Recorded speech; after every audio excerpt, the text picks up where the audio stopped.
Good morning students. Niels അക്കാഡമിയുടെ പുതിയൊരു ക്ലാസ്സിലേക്ക് ഏവർക്കും സ്വാഗതം.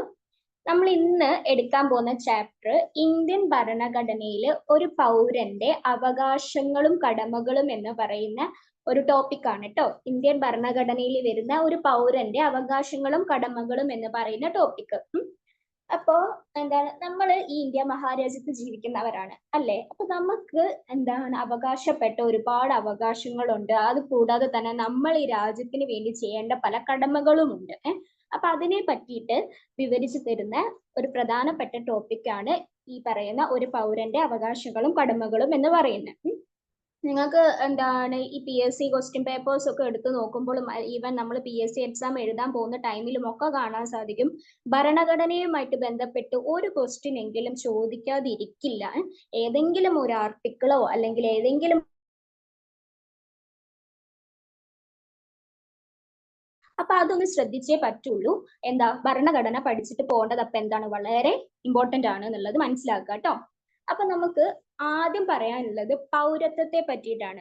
നമുക്ക് എല്ലാവർക്കും അറിയാം അല്ലെ, പൗരത്വം എന്താണെന്നുള്ളത്. നമ്മൾ ഒരു രാജ്യത്ത് ജീവിക്കുന്നത്, നമ്മളിപ്പോ ജീവിക്കുന്നത് എവിടെയാണ്, ഇന്ത്യ മഹാരാജ്യത്താണ്. അപ്പൊ നമ്മൾ എന്താ, ഇന്ത്യൻ പൗരന്മാരാണ്. നമ്മളിപ്പോ ഓസ്ട്രേലിയയിലോ അമേരിക്കയിലാണ് ജനിച്ചിരുന്നെങ്കിലോ നമ്മളെന്താ, അവരുടെ പൗരന്മാരാണ്. അതാണ് ഒരു രാജ്യത്തെ സംബന്ധിച്ചിട്ട് ഒരു പൗരന് കിട്ടുന്നതാണ് പൗരത്വം. അതായത് ഒരു രാജ്യത്ത് ജീവിക്കുന്ന ഒരു പൗരന് ആ രാജ്യത്തിന്റെ പൗരത്വമായിരിക്കും ഉണ്ടാകുക. മറ്റുള്ള രാജ്യത്തിന്റെ പൗരത്വം ഒക്കെ നമുക്ക് കൈവരിക്കാൻ സാധിക്കും. പക്ഷെ അതിന് ചില റൂൾസ് ആൻഡ് റെഗുലേഷൻസ് ഒക്കെ പാലിക്കേണ്ടതായിട്ടുണ്ട്. അങ്ങനെയൊക്കെ ചെയ്തു കഴിഞ്ഞാൽ നമുക്ക് വേറെ പല രാജ്യത്തിന്റെയും പൗരത്വം കിട്ടും. അതായത് പക്ഷെ നമ്മൾ ജനിച്ചത് എവിടെയാണോ ആ ജനിച്ച നാട്ടിലെ പൗരത്വമായിരിക്കും നമുക്ക് ആദ്യമായിട്ട് കിട്ടുക കേട്ടോ. അപ്പോ പൗരത്വത്തിന്റെ ആർട്ടിക്കിൾ വരുന്നത് ആർട്ടിക്കിൾ 5 മുതൽ 11 വരെയാണ്. എങ്ങനെയാണ് പൗരത്വത്തിന്റെ ആർട്ടിക്കിൾ 5 മുതൽ 11 വരെയാണ് പൗരത്വത്തിന്റെ ആർട്ടിക്കിൾ വരുന്നത് കേട്ടോ. ഇതിലാണ്, അതായത് ഭരണഘടനയിൽ ആർട്ടിക്കിൾ 5 മുതൽ 11 വരെയാണ് പൗരത്വത്തെ കുറിച്ച് പരാമർശിച്ചിരിക്കുന്നത്. മനസ്സിലായില്ലേ? ഇനി ഇന്ത്യൻ ഭരണഘടനയിൽ പൗരത്വത്തെ കുറിച്ച് പ്രതിപാദിക്കുന്ന ഭാഗം ഏതാന്ന് ചോദിച്ചാൽ ഏതാണെന്നറിയോ നിങ്ങൾക്ക് ആർക്കെങ്കിലും? ഏത് ഭാഗമാണെന്ന്? ഭാഗം 2 ആണ് കേട്ടോ. ഇന്ത്യൻ ഭരണഘടനയിൽ പൗരത്വത്തെ കുറിച്ച് പ്രതിപാദിക്കുന്ന ഭാഗം ഏതാണ്? 2-ാം ഭാഗത്തിലാണ് വരുന്നത് കേട്ടോ. പിന്നെ ഇന്ത്യൻ ഭരണഘടന വിഭാവനം ചെയ്യുന്ന പൗരത്വം എന്ന് പറഞ്ഞാൽ ഏക പൗരത്വമാണ്. നമ്മുടെ ഇന്ത്യൻ ഭരണഘടന നമുക്ക് നൽകുന്നത് എന്ന് പറഞ്ഞാൽ ഏക പൗരത്വം, ഒരൊറ്റ പൗരത്വം മാത്രമാണ്. ഒരാൾക്ക് 2 പൗരത്വം കിട്ടത്തില്ല. ഇന്ത്യ മഹാരാജ്യത്ത് ജീവിക്കുമ്പോൾ ഒരൊറ്റ പൗരത്വേ ഉണ്ടാവുള്ളൂ. അതായത് ഇന്ത്യ മഹാരാജ്യത്ത് ജീവിക്കുന്നു എന്നുള്ളതിന്റെ തെളിവായിട്ട് 2 പൗരത്വം ഒന്നും ഇല്ല. ഒരാൾക്ക് ഒരു പൗരത്വമേ കിട്ടത്തുള്ളൂ. പിന്നെ ഏക പൗരത്വം എന്ന ആശയം ഇന്ത്യ കടമെടുത്തിരിക്കുന്ന രാജ്യം എവിടുന്നാന്നറിയോ? ഈ ബ്രിട്ടനിൽ നിന്നാണ്. നമ്മുടെ ഇന്ത്യൻ ഭരണഘടന പല ആശയങ്ങളും പല രാജ്യങ്ങളിൽ നിന്നും കടമെടുത്തിട്ടുണ്ട്. അതില് ബ്രിട്ടനിൽ നിന്ന് കടമെടുത്ത ആശയമാണ് ഏക പൗരത്വം എന്ന് പറയുന്ന ആശയം. അത് മനസ്സിലാക്കുക. ഇനി ഭരണഘടനയിൽ പൗരത്വത്തെ കുറിച്ച് പ്രതിപാദിക്കുന്ന വകുപ്പ് ഏതാണെന്നറിയോ? ഞാൻ നേരത്തെ പറഞ്ഞു, ആർട്ടിക്കിൾ 5 മുതൽ 11 വരെയാണ് ഭരണഘടനയിൽ പൗരത്വത്തെ കുറിച്ച് പ്രതിപാദിക്കുന്ന വകുപ്പ് എന്ന് പറയുന്നത്. ഇനി എന്താ, ഇന്ത്യൻ പൗരത്വ നിയമം പാർലമെന്റ് പാസ്സാക്കിയ വർഷം എന്നാന്ന് വെച്ചാൽ 1955-ലാണ്. എന്നാണ്? 1955-ലാണ് ഇന്ത്യൻ പൗരത്വ നിയമം പാർലമെന്റ് പാസ്സാക്കിയത്. പാർലമെന്റ് ആണ് ഇന്ത്യൻ പൗരത്വ നിയമം പാസ്സാക്കിയത്. ഏത് വർഷത്തില്? 1955 കേട്ടോ. പിന്നെ ഇന്ത്യയിലെ നിയമപ്രകാരം ഇന്ത്യൻ പൗരത്വമുള്ള വ്യക്തിക്ക് മാത്രമാണ് ലോക്സഭ ഇലക്ഷനിലും നിയമസഭ ഇലക്ഷനിലും വോട്ട് ചെയ്യാൻ സാധിക്കുകയുള്ളൂ കേട്ടോ. അതൊന്ന് മനസ്സിലാക്കുക. ഇന്ത്യയിലെ നിയമപ്രകാരം ഇന്ത്യൻ പൗരത്വമുള്ള ഒരാൾക്ക് മാത്രമേ ലോക്സഭയിലും നിയമസഭ ഇലക്ഷനിലും ഒക്കെ വോട്ട് ചെയ്യാൻ സാധിക്കത്തുള്ളൂ. ഇത്രയും കാര്യങ്ങൾ നിങ്ങൾക്ക് വ്യക്തമായി എന്ന് വിശ്വസിക്കുന്നു. ഒന്നുകൂടി നമുക്ക് ഡിസ്കസ് ചെയ്യണം. എങ്ങനെ? പൗരത്വം ആർട്ടിക്കിൾ 5 മുതൽ 11 വരെ. ഇതാണ് ഇപ്പൊ പറഞ്ഞ കാര്യങ്ങൾ കേട്ടോ. ഏതൊക്കെ? പൗരത്വം ആർട്ടിക്കിൾ 5 to 11, 5 മുതൽ 11 വരെ. ഇന്ത്യൻ ഭരണഘടനയിൽ പൗരത്വത്തെ കുറിച്ച് പ്രതിപാദിക്കുന്ന ഭാഗം ഏതാണ്? ഭാഗം 2. 2-ാം ഭാഗത്തിലാണ് ഇന്ത്യൻ ഭരണഘടനയിൽ പൗരത്വത്തെ കുറിച്ച് പ്രതിപാദിക്കുന്നത്.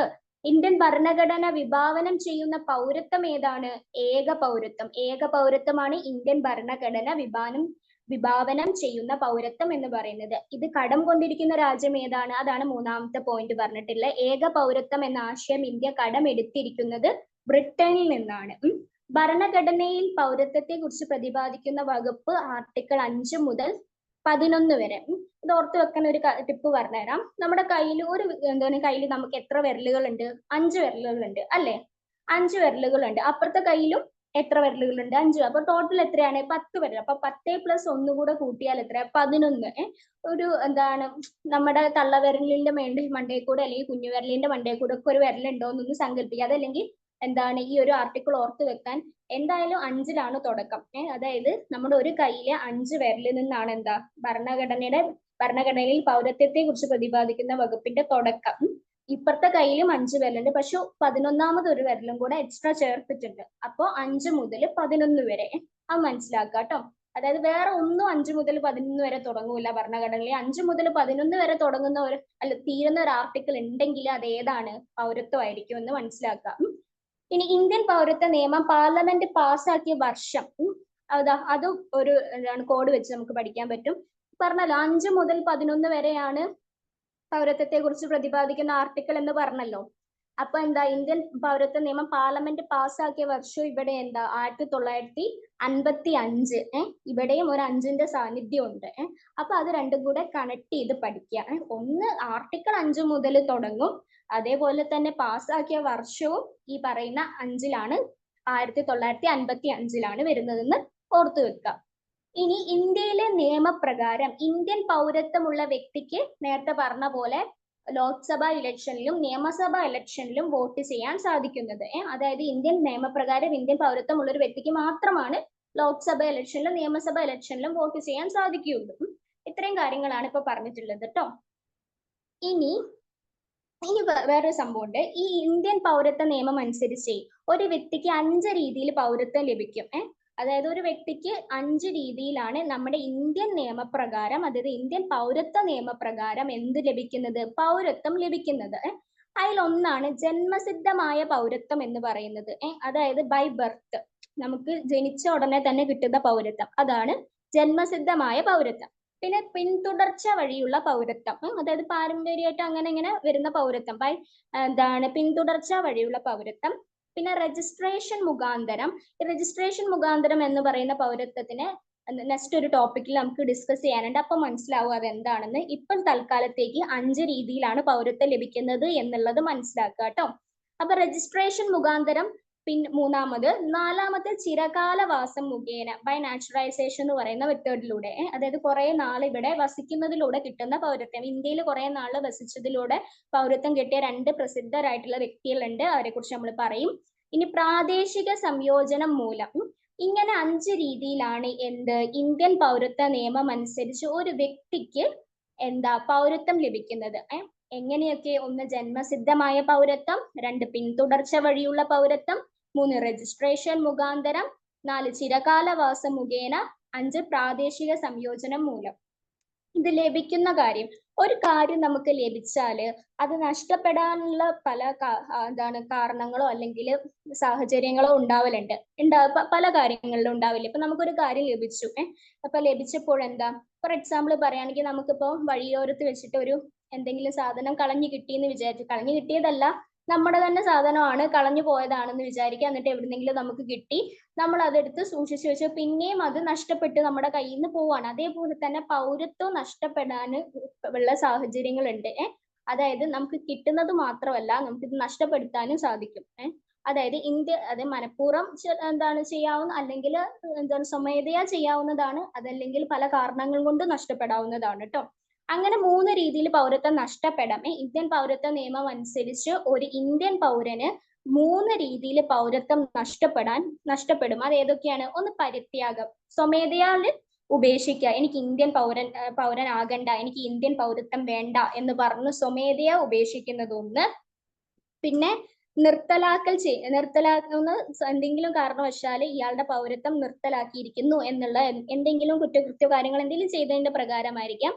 പിന്നെ പൗരത്വോപഹരണം, അതായത് മറ്റൊരു രാജ്യത്തിന്റെ പൗരത്വം അപഹരിച്ചെടുക്കുകയാണെങ്കിൽ, അപഹരിച്ചെടുക്കുക എന്ന് പറയുമ്പോൾ വേറൊരു രാജ്യത്തിന്റെ പൗരത്വം അയാൾക്ക് ലഭിക്കുകയാണെങ്കിൽ സ്വമേധയാ ഇന്ത്യൻ പൗരത്വം എന്നുള്ളത് ഒഴിവാക്കാം. അങ്ങനെ 3 രീതിയിൽ ഇന്ത്യൻ പൗരത്വം ഉപേക്ഷിക്കാൻ പറ്റും. ഏതൊക്കെ? ഒന്ന് പരിത്യാഗം, പിന്നെ 1 നിർത്തലാക്കൽ, 3 എന്താണ് പൗരത്വോപഹരണം, അങ്ങനെ 3 രീതിയിൽ എന്താ നമുക്ക് പൗരത്വം ഇല്ലാതാക്കാം. അപ്പൊ ഒരു കാര്യം മനസ്സിലായല്ലോ, 5 രീതിയിൽ നേടിയെടുക്കാം, 3 രീതിയിൽ അത് കളയുകയും ചെയ്യാം.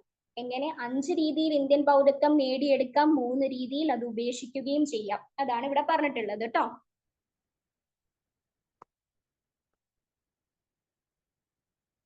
ഇതാണ് ഞാൻ പറഞ്ഞത്. ഇന്ത്യൻ പൗരത്വ നിയമം അനുസരിച്ച് ഒരു വ്യക്തിക്ക് 5 രീതിയിൽ പൗരത്വം ലഭിക്കുന്നു.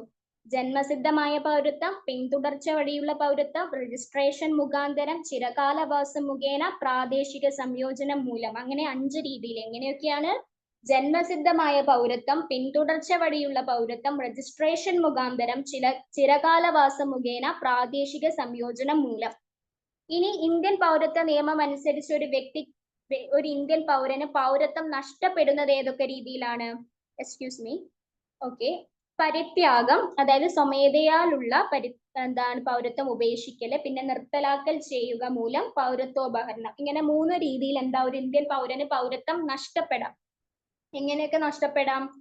പരിത്യാഗം, അതായത് സ്വമേധയാലുള്ള എന്താണ് പൗരത്വം ഉപേക്ഷിക്കല്, പിന്നെ നിർത്തലാക്കൽ ചെയ്യുക മൂലം പൗരത്വോപഹരണം. ഇങ്ങനെ 3 രീതിയിൽ നഷ്ടപ്പെടുത്താം.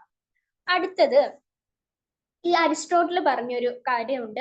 ഒരു രാഷ്ട്രത്തിന്റെ നിയമനിർമ്മാണ നടപടികളിലും നീതി നിർവഹണത്തിലും പങ്കെടുക്കാൻ അധികാരമുള്ള ഏതൊരു വ്യക്തിയെയും ആ രാഷ്ട്രത്തിലെ പൗരൻ എന്ന് വിളിക്കാമെന്ന് അരിസ്റ്റോട്ടിൽ പറഞ്ഞിട്ടുണ്ടായിരുന്നു. എന്താണ് അദ്ദേഹം പറഞ്ഞത്?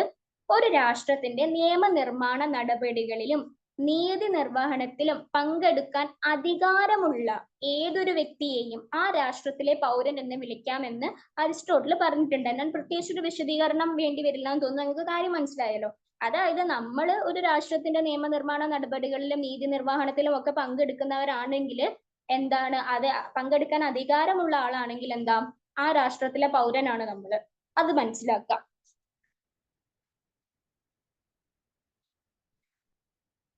ഇതാണ് അരിസ്റ്റോട്ടിൽ പറഞ്ഞത്. ഒരു രാഷ്ട്രത്തിന്റെ നിയമനിർമ്മാണ നടപടികളിലും നീതി നിർവഹണത്തിലും പങ്കെടുക്കാൻ അധികാരമുള്ള ഏതൊരു വ്യക്തിയെയും ആ രാഷ്ട്രത്തിലെ പൗരൻ എന്ന് വിളിക്കാമെന്ന് അരിസ്റ്റോട്ടിൽ പറഞ്ഞിട്ടുണ്ട് കേട്ടോ.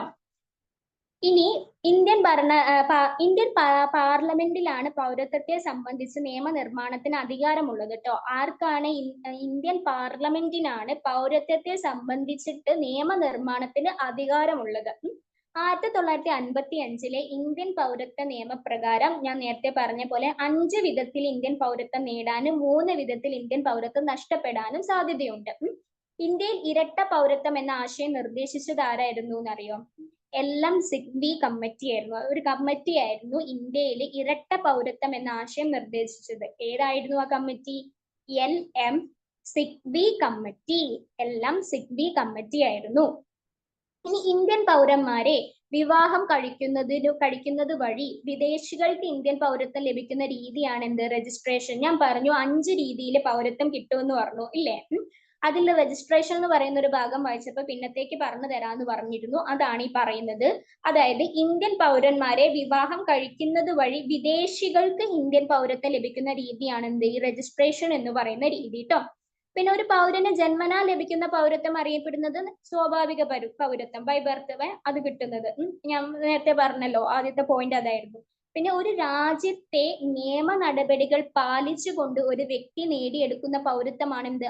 ആർജിത പൗരത്വം, അക്വയർഡ് സിറ്റിസൺഷിപ്പ് എന്ന് പറയും ഇതിനെ. ഒരു രാജ്യത്തെ നിയമ നടപടികൾ പാലിച്ചുകൊണ്ട് ഒരു വ്യക്തി നേടിയെടുക്കുന്ന പൗരത്വമാണ് ആർജിത പൗരത്വം എന്ന് പറയുന്നത്. അതായത് നമ്മുടെ രാജ്യത്ത് വന്നിട്ട് നമ്മുടെ രാജ്യത്തിന്റെ നിയമം അനുസരിച്ച് ജീവിക്കുന്ന ഒരാൾ എന്താ പിന്നീട് നമ്മുടെ പൗരനാണ്. അപ്പൊ അതെന്താ, അത് അവർ ആർജിച്ചെടുക്കുകയാണ്. ജന്മനാ കിട്ടുന്നതോ കല്യാണം കഴിച്ച് കിട്ടുന്നതോ അങ്ങനെയൊന്നുമല്ല. നമ്മുടെ രാജ്യത്തിലെ നിയമം അനുസരിച്ച് ജീവിക്കുന്നതുകൊണ്ട് അവർ ആർജിച്ചെടുത്തതാണ് ആർജിത പൗരത്വം എന്ന് പറയുന്നത്. ഇനി ചിരകാല അധിവാസം മുഖേന മദർ തെരേസ ഇന്ത്യൻ പൗരത്വം നേടിയ വർഷം എത്രയാണെന്നറിയോ? 1951 ചിരകാല അധിവാസം മുഖേന, അതായത് കുറെ നാൾ ഇവിടെ ഇന്ത്യയിൽ താമസിച്ച് ഇന്ത്യയുടെ നിയമങ്ങൾക്കും അധികാരങ്ങൾക്കും അനുസൃതമായിട്ട് ജീവിച്ചത് കൊണ്ട് മദർ തെരേസയ്ക്ക് ഇന്ത്യൻ പൗരത്വം കിട്ടിയിട്ടുണ്ട്. എന്നാണ് കിട്ടിയത്? 1951. മദർ തെരേസ പലർക്കും അറിയില്ല, മദർ തെരേസ ഇന്ത്യൻ പൗരയല്ല കേട്ടോ. യൂഗോസ്ലാവിയയിലാണ് മദർ തെരേസ ജനിച്ചത്. യൂഗോസ്ലാവിയ എന്ന രാജ്യത്ത് ജനിച്ച ആഗ്നസ് എന്ന പെൺകുട്ടിയാണ് പിൽക്കാലത്ത് മദർ തെരേസയായിട്ട് മാറിയത് കേട്ടോ. അതായത് ഇവർക്ക് മഠത്തിൽ ചേരുന്ന സമയത്ത് ഓരോ പേരുകൾ കൊടുക്കുമല്ലോ, അവരുടെ ഒറിജിനൽ നെയിമിന് പകരം എന്താണ് മഠത്തിൽ ചേരുന്ന സമയത്ത് വേറെ ഒരു പേര് കൊടുക്കും. അങ്ങനെ എന്താണ് മഠത്തിൽ ചേർന്ന സമയത്ത് എന്താണ് ആഗ്നസ് എന്ന് പറയുന്ന പെൺകുട്ടി മഠത്തിൽ ചേർന്ന് സിസ്റ്റർ തെരേസ എന്ന പേര് സ്വീകരിക്കുകയായിരുന്നു. അപ്പോ യൂഗോസ്ലാവിയ എന്ന രാജ്യത്ത് ജനിച്ച അതൊരു അറിവാണ്. അതായത് മദർ തെരേസയുടെ യഥാർത്ഥ നെയിം എന്താണെന്നൊക്കെ നമുക്ക് പറയാൻ പറ്റില്ല, PSCക്ക് ചിലപ്പോൾ തോന്നി ചോദിച്ചാലോ. അപ്പൊ മനസ്സിലാക്കുക, ആഗ്നസ് എന്നായിരുന്നു മദർ തെരേസയുടെ യഥാർത്ഥ പേര്. യൂഗോസ്ലാവിയയിലാണ് മദർ തെരേസ ജനിച്ചത് കേട്ടോ. യൂഗോസ്ലാവിയ എന്ന രാജ്യത്ത് ജനിച്ച ആഗ്നസ് എന്ന പെൺകുട്ടിയാണ് പിൽക്കാലത്ത് മദർ തെരേസയായിട്ട് മാറിയത്.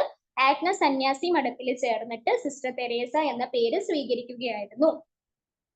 ഇനി പിന്നെ മാത്രമല്ല, ചിരകാല അധിവാസം മുഖേന ലാറി ബേക്കർ ഇന്ത്യൻ പൗരത്വം നേടിയിട്ടുണ്ട് 1989 കേട്ടോ.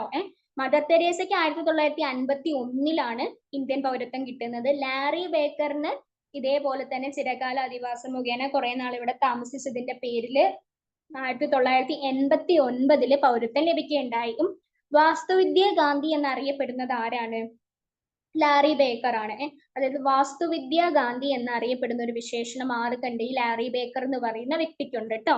അപ്പൊ ഇവര് രണ്ടുപേരുമാണ് ഇന്ത്യയിൽ പൗരത്വം നേടിയ പ്രശസ്തരായിട്ടുള്ള രണ്ട് വ്യക്തികൾ. ഒന്ന് മദർ തെരേസ 1951, രണ്ടാമത് ലാറി ബേക്കർ 1989. ലാറി ബേക്കറെ വിശേഷിപ്പിക്കുന്നത് വാസ്തുവിദ്യ ഗാന്ധി എന്നാണ് കേട്ടോ. ഇത്രയും കാര്യങ്ങൾ വ്യക്തമായില്ലേ? ഇതാണ് ഇപ്പൊ നമ്മൾ ഡിസ്കസ് ചെയ്ത ഭാഗം കേട്ടോ.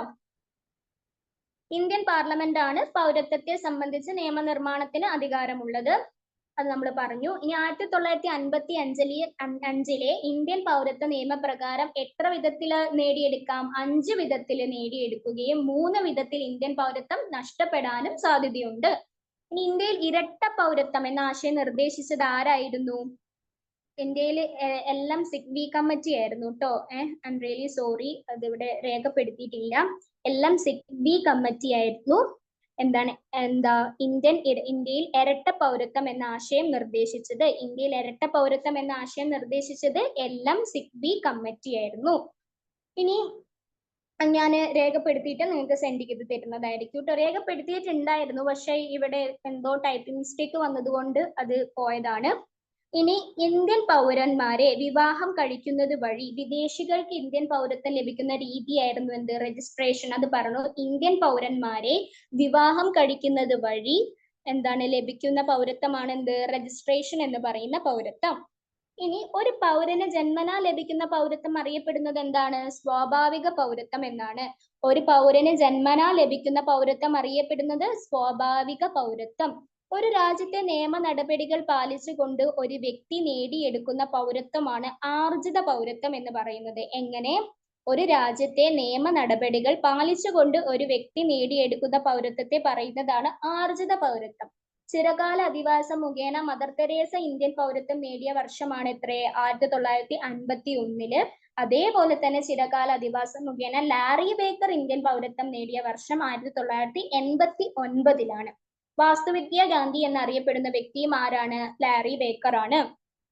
ഇനി ഒരു ഇന്ത്യൻ പൗരന് ലഭ്യമാകുന്ന രാഷ്ട്രീയ അവകാശങ്ങളുണ്ട്. അതെന്തൊക്കെയാണെന്നറിയോ?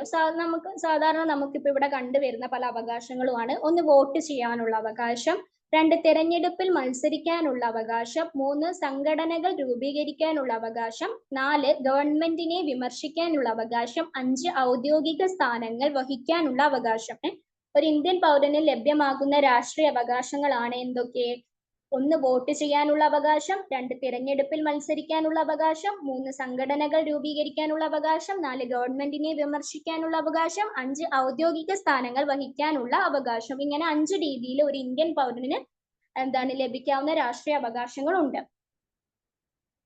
ഇത്രയും കാര്യങ്ങളാണ് ഏതൊക്കെ ഇപ്പോൾ പറഞ്ഞതാണ് കേട്ടോ. ഇതൊക്കെ ഒരു ഇന്ത്യൻ പൗരന് ലഭ്യമാകുന്ന രാഷ്ട്രീയ അധികാരങ്ങളാണ് വോട്ട് ചെയ്യാനുള്ള അവകാശം, തിരഞ്ഞെടുപ്പിൽ മത്സരിക്കാനുള്ള അവകാശം, സംഘടനകൾ രൂപീകരിക്കാനുള്ള അവകാശം, പിന്നെതാ ഗവൺമെന്റിനെ വിമർശിക്കാനുള്ള അവകാശം, ഔദ്യോഗിക സ്ഥാനങ്ങൾ വഹിക്കാനുള്ള അവകാശം. ഇതെല്ലാം. ഇനി പൗരത്വ ഭേദഗതി നിയമം 2019. ഈ പൗരത്വ ഭേദഗതി നിയമം 2019 നിലവിൽ വന്ന ഒരു സാഹചര്യം ഉണ്ടായിട്ടുണ്ട്. അതെന്താന്ന് നമുക്ക് നോക്കാം. പൗരത്വ ഭേദഗതി നിയമം 2019. പൗരത്വ ഭേദഗതി ബില്ല് ലോക്സഭ പാസാക്കിയത് 9 ഡിസംബർ 2019 സുഖമായിട്ട് ഓർത്തു വെക്കാവുന്ന ഒരു ഡേറ്റ് ആണ്. 9 ഡിസംബർ 2019 ലോക്സഭ. രണ്ടിലും ഒരു 9ന്റെ സാന്നിധ്യം ഉണ്ടല്ലോ. അതായത് പൗരത്വ ഭേദഗതി ബില്ല് ലോക്സഭ പാസാക്കിയത് 9 ഡിസംബർ 2019. എന്നാല് പൗരത്വ ഭേദഗതി ബില്ല് രാജ്യസഭ പാസാക്കിയത് 2 ദിവസങ്ങൾക്ക് ശേഷമാണ്. അതായത് ഒരു ദിവസത്തിന് ശേഷമാണ്. എന്താണ് 11 ഡിസംബർ 2019 പൗരത്വ ഭേദഗതി ബില്ല് രാജ്യസഭ പാസാക്കിയത് എന്നാണ് 11 ഡിസംബർ 2019. ലോക്സഭ 9-ാം തീയതിയും പിന്നെ രാജ്യസഭ ഒരു ദിവസം കൂടെ കഴിഞ്ഞിട്ട് 11-ാം തീയതിയും പിന്നെ പ്രസിഡന്റ് ഒപ്പുവെച്ചത് പൗരത്വ ഭേദഗതി ബില്ല് പ്രസിഡന്റ് ഒപ്പുവെച്ചത് ഇതേപോലെ തന്നെ 2019 തൊട്ടടുത്ത ദിവസം 12-ാം തീയതി ഡിസംബർ 12-ന്. പിന്നെ പൗരത്വ ഭേദഗതി ബില്ല് പ്രാബല്യത്തിൽ വന്നത് തൊട്ടടുത്ത മാസം 10-ാം തീയതിയാണ്. അതായത് 2020 ഇത് പ്രാബല്യത്തിൽ വന്നത്. ആ ഒരു ഡേറ്റ് സീക്വൻസ് ഒന്ന് നിങ്ങൾ ശ്രദ്ധിച്ചാൽ മതി. അതായത് ഒന്ന് ലോക്സഭ പാസാക്കിയത് ഡിസംബർ 9-ാം തീയതി 2019. അത് കഴിഞ്ഞ് ഒരു ദിവസം കൂടെ കഴിഞ്ഞിട്ടാണ് രാജ്യസഭ പാസാക്കിയത് 11 ഡിസംബർ 2019. പിന്നെ പൗരത്വ ഭേദഗതി ബില്ല് പ്രസിഡന്റ് ഒപ്പുവെക്കണല്ലോ. പ്രസിഡന്റ് ഒപ്പുവെച്ചത് എന്നാണ് ഇതേപോലെ തന്നെ 2019 ഡിസംബർ 12-നാണ്. അതേ ലോക്സഭ പാസാക്കിയതിന്റെ തൊട്ടടുത്ത ദിവസം. പിന്നെ ഇത് പൗരത്വ ഭേദഗതി ബില്ല് പ്രാബല്യത്തിൽ വന്നതോ 10 ജനുവരി 2020. അതായത് തൊട്ടടുത്ത മാസം അതായത് ന്യൂ ഇയർ ഒക്കെ കഴിഞ്ഞിട്ട് ഒരു 10 ദിവസം കഴിഞ്ഞിട്ടാണ് ഇത് നിലവിൽ വന്നത്. 2020 ജനുവരി 10-ാം തീയതി. പാകിസ്ഥാൻ, അഫ്ഗാനിസ്ഥാൻ, ബംഗ്ലാദേശ് എന്നീ രാജ്യങ്ങളിൽ നിന്ന് അനധികൃത കുടിയേറ്റക്കാരായി 2014 ഡിസംബർ 31-ന് മുൻപ് ഇന്ത്യയിൽ എത്തപ്പെട്ട ഹിന്ദു, സിഖ്, ബുദ്ധ, ജൈന, പാർസി, ക്രൈസ്തവ മതവിഭാഗങ്ങളിൽ പെട്ടവർക്ക് പൗരത്വം നൽകുന്ന നിയമമായിരുന്നു ഇത്.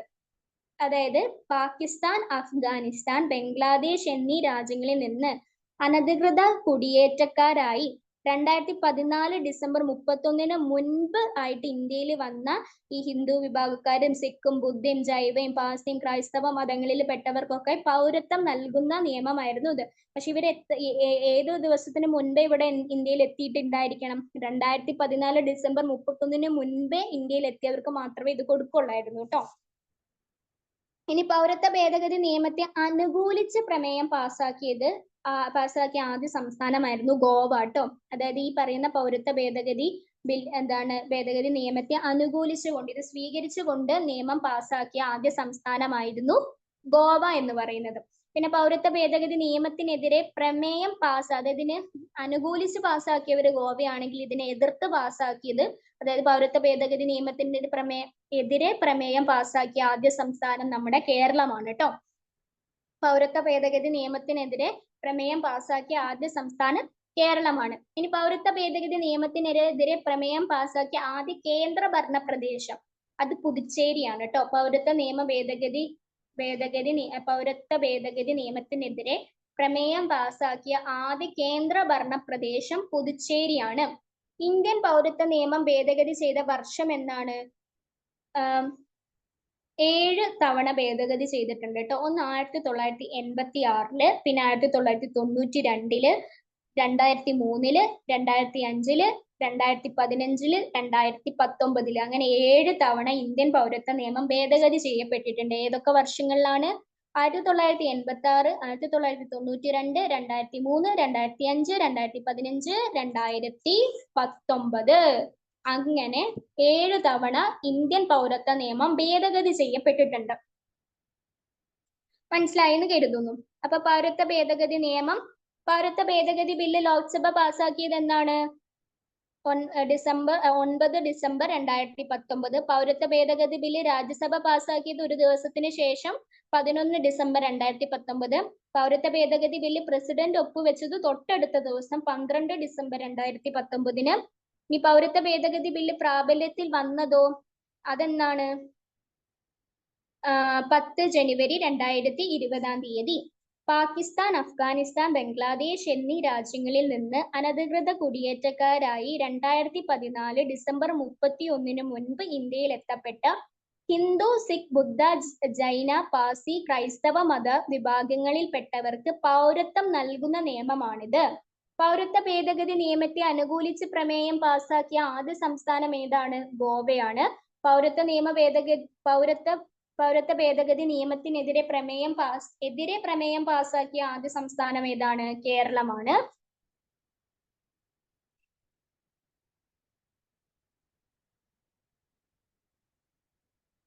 ഇനി പൗരത്വ ഭേദഗതി നിയമത്തിനെതിരെ പ്രമേയം പാസാക്കിയ ആദ്യ കേന്ദ്രഭരണ പ്രദേശമോ? അത് പുതുച്ചേരിയാണ്. ഇന്ത്യൻ പൗരത്വ നിയമം ഭേദഗതി ചെയ്ത വർഷങ്ങളാണ് എന്താണ് 7 തവണ ഭേദഗതി ചെയ്തിട്ടുണ്ട്. 1986, 1992, 2003, 2005, 2015, 2019.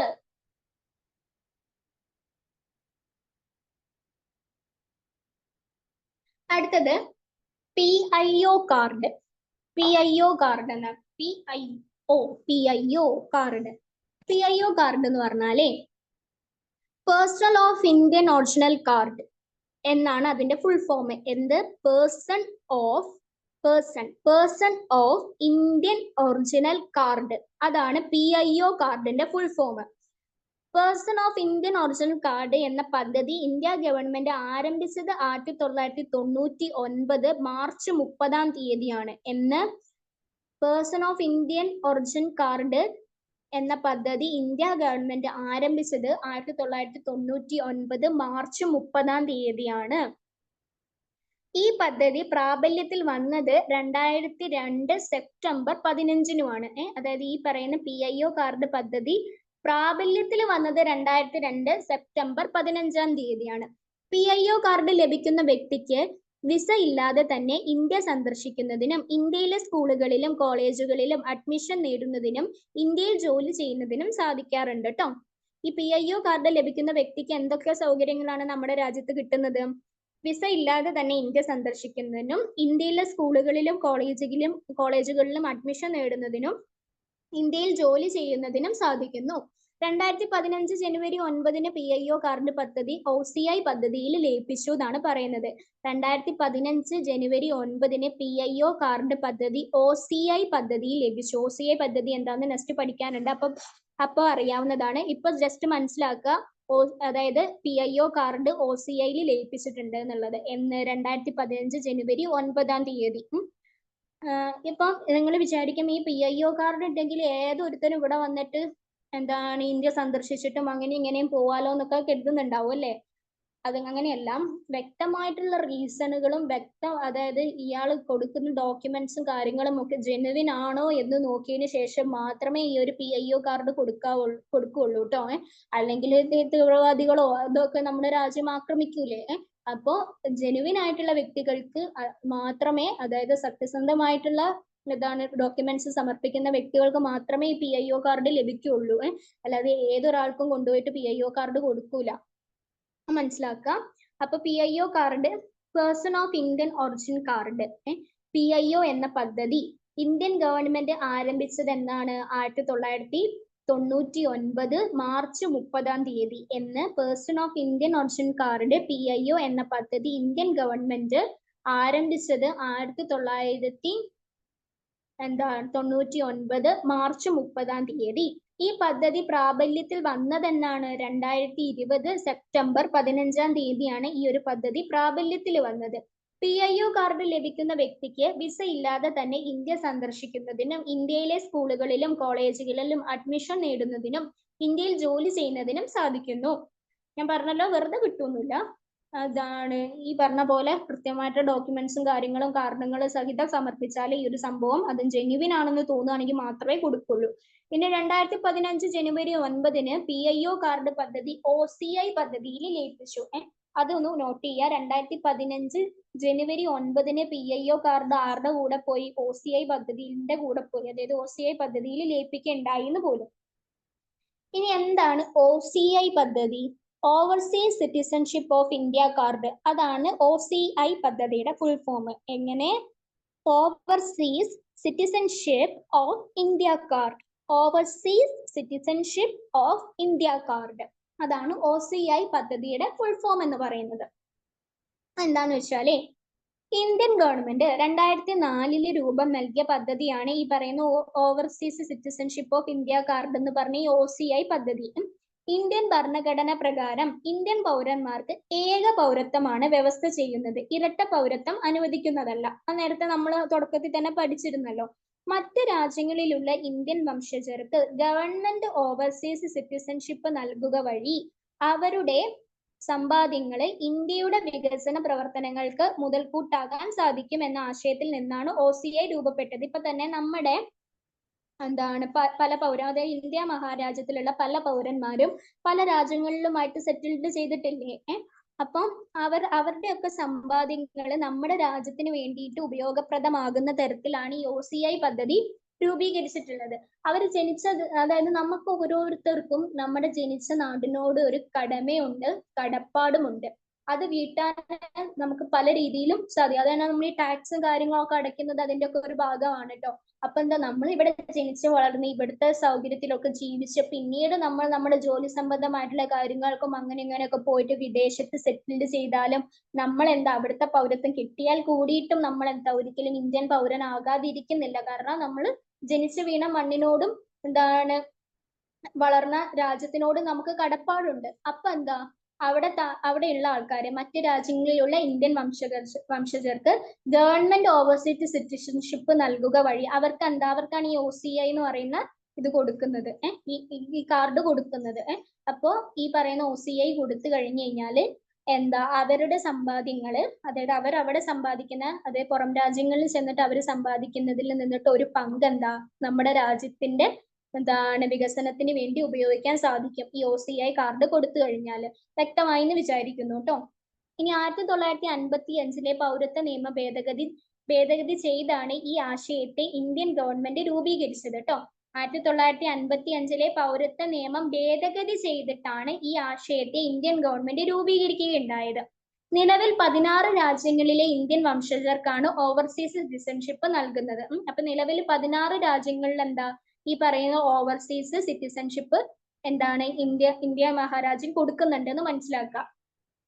പാകിസ്ഥാൻ, ബംഗ്ലാദേശ് എന്നീ രാജ്യങ്ങളിലെ പൗരന്മാരൊഴികെ 1950 ജനുവരി 26 അതിനുശേഷമോ ഇന്ത്യയിൽ ജനിച്ചവരും ഇപ്പോൾ വിദേശ പൗരത്വം ഉള്ളവർക്കുമാണ് OCI ലഭിക്കുന്നത്. ശ്രദ്ധിക്കുക, പാകിസ്ഥാന്, ബംഗ്ലാദേശ് ഈ രണ്ട് രാജ്യങ്ങളിലെ പൗരന്മാരൊഴികെ 1950 ജനുവരി 26 അതിനുശേഷമോ ഇന്ത്യയിൽ ജനിച്ചവരും ഇപ്പോൾ വിദേശ പൗരത്വമുള്ളവർക്കുമാണ് OCI ലഭിക്കുന്നത്. OCI കാർഡുകൾക്ക് ആജീവനാന്ത കാലാവധിയാണ് ഇന്ത്യൻ ഗവൺമെന്റ് നൽകിയിട്ടുള്ളത് കേട്ടോ.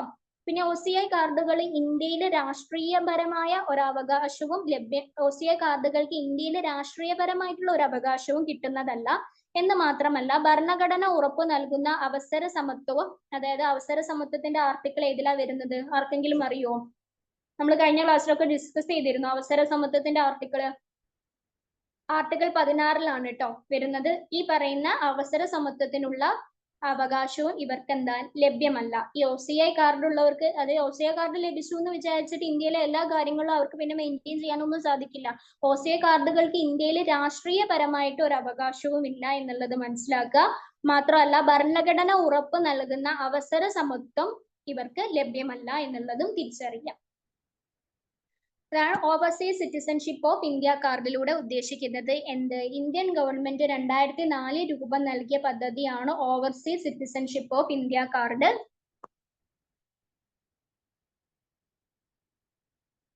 ഇന്ത്യൻ ഭരണഘടനാ പ്രകാരം ഇന്ത്യൻ പൗരന്മാർക്ക് ഏക പൗരത്വമാണ് വ്യവസ്ഥ ചെയ്യുന്നത്. ഇരട്ട പൗരത്വം അനുവദനീയമല്ല. മറ്റു രാജ്യങ്ങളിലുള്ള ഇന്ത്യൻ വംശജർക്ക് ഗവൺമെന്റ് ഓവർസീസ് സിറ്റിസൺഷിപ്പ് നൽകുക വഴി അവരുടെ സമ്പാദ്യങ്ങൾ ഇന്ത്യയുടെ വികസന പ്രവർത്തനങ്ങൾക്ക് മുതൽക്കൂട്ടാകാൻ സാധിക്കും എന്ന ആശയത്തിൽ നിന്നാണ് OCI രൂപപ്പെട്ടത്. 1955 പൗരത്വ നിയമ ഭേദഗതി ചെയ്താണ് ഈ ആശയത്തെ ഇന്ത്യൻ ഗവൺമെന്റ് രൂപീകരിച്ചത്. ഇതൊക്കെ നമ്മളിപ്പോ ഡിസ്കസ് ചെയ്ത കാര്യങ്ങളാണ്. നിലവിൽ 16 രാജ്യങ്ങളിലെ ഇന്ത്യൻ വംശജർക്കാണ് ഓവർസീസ് സിറ്റിസൺഷിപ്പ് നൽകുന്നത്. പാകിസ്ഥാൻ, ബംഗ്ലാദേശ് എന്നീ രാജ്യങ്ങളിലെ പൗരന്മാരൊഴികെ 1950 ജനുവരി 26-നോ അതിനുശേഷമോ ഇന്ത്യയിൽ ജനിച്ചവരും ഇപ്പോൾ വിദേശ പൗരത്വം ഉള്ളവർക്കുമാണ് OCI ലഭിക്കുന്നത്. OCI കാർഡുകൾക്ക് ആജീവനാന്ത കാലാവധിയാണ് ഇന്ത്യൻ ഗവൺമെന്റ് നൽകുന്നത് കേട്ടോ. അത് ഞാൻ പറഞ്ഞല്ലോ, OCI കാർഡുകൾക്ക് ഇന്ത്യയിൽ രാഷ്ട്രീയപരമായ ഒരു അവകാശവും ലഭ്യമല്ല എന്ന് മാത്രമല്ല, ഭരണഘടന ഉറപ്പു നൽകുന്ന അവസര സമത്വം വരുന്നത് എവിടെയാണ്? ആർട്ടിക്കിൾ 16. ഈ അവസര സമത്വവും ഇവർക്ക് ലഭ്യമല്ല എന്നുള്ളത് മനസ്സിലാക്കുക. ഇനി ഇന്ത്യൻ ഭരണഘടന കടമെടുത്ത ആശയങ്ങളുണ്ട്. ഞാൻ പറഞ്ഞല്ലോ, പല രാജ്യങ്ങളിൽ നിന്നാണ് ഇന്ത്യൻ ഭരണഘടന പലതും കടമെടുത്തിട്ടുള്ളത്. ഇന്ത്യൻ ഭരണഘടന കടമെടുത്ത ആശയങ്ങൾ അത് USA നിന്ന് ഇത് ഇമ്പോർട്ടന്റ് ആണ്. നിങ്ങൾ എല്ലാവരും ഇത് നല്ലതുപോലെ പഠിച്ചിരിക്കണം കേട്ടോ. കാരണം ഇടയ്ക്കിടയ്ക്ക് ചോദിക്കലുണ്ടല്ലോ, മൗലികാവകാശങ്ങൾ ഇന്ത്യൻ ഭരണഘടന കടമെടുത്തിരിക്കുന്ന രാജ്യം ഏത് എന്നുള്ളത്.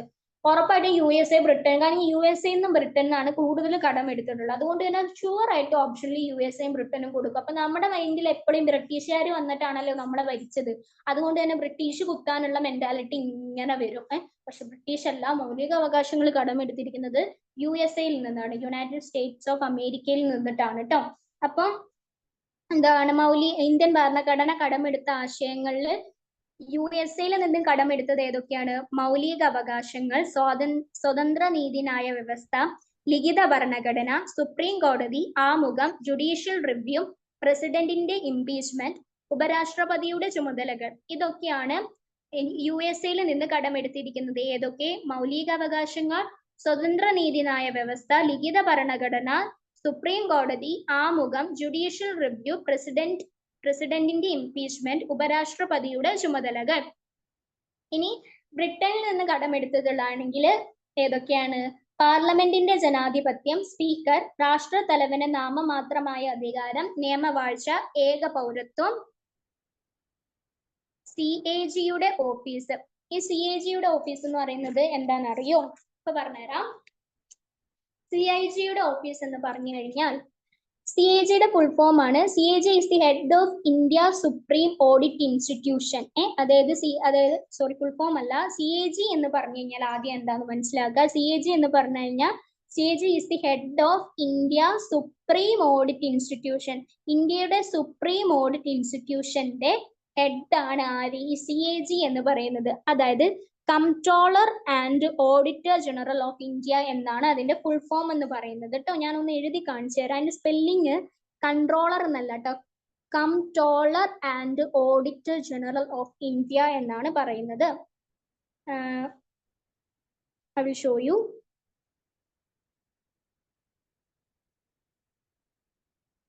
ഓക്കെ, ഇതാണ് CAGയുടെ ഫുൾ ഫോം ആണ് എഴുതാൻ പോകുന്നത്.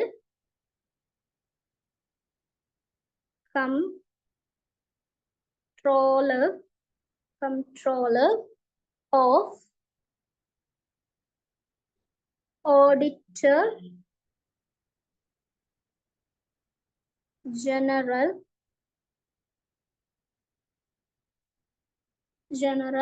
of